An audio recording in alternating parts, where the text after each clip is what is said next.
So I'm also curious from your vast conversations across the country, who else needs to be in this conversation of AI preparedness, and what can we learn from lessons past? You've been covering this since 2010. We've seen digital divides, we've seen other divides. How can we make sure that this is what we all hope it will be, that AI can create opportunity instead of exacerbating those divisions?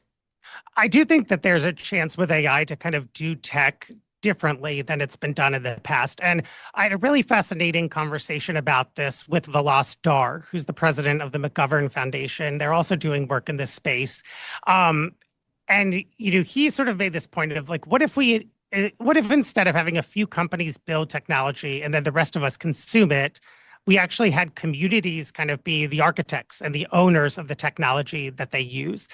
And I thought that was a really profound point because for a long time now, I do think many people feel like technology is this thing that is sort of imposed on them. At first it was kind of optional and you opt into having the smartphone and you download these apps. Again, going back to my early gee whiz days of tech.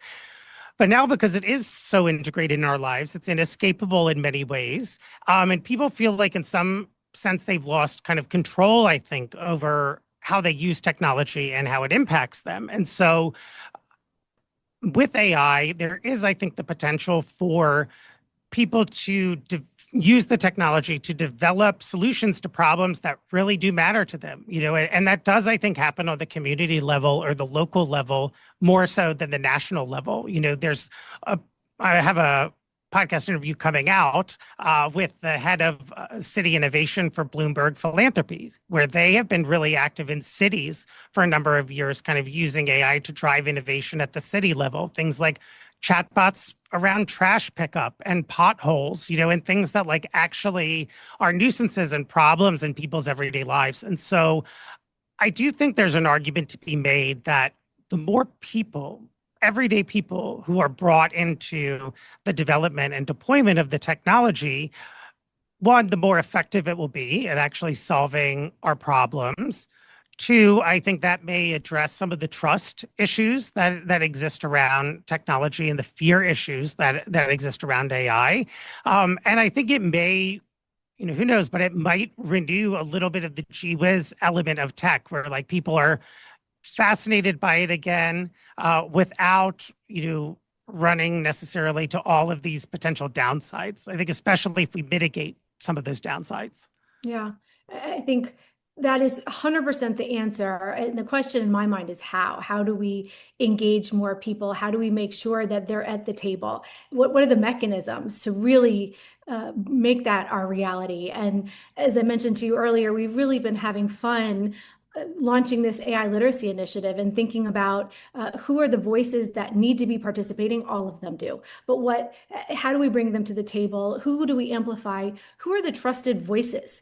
Who will people listen to? Different demographics. We see there's an age gap, a gender gap, a regional gap. Who are the trusted voices that we could help amplify that will that get the mother in Arkansas to say, well, maybe there is a utility for me, but for her also to know here are safe and unsafe uses.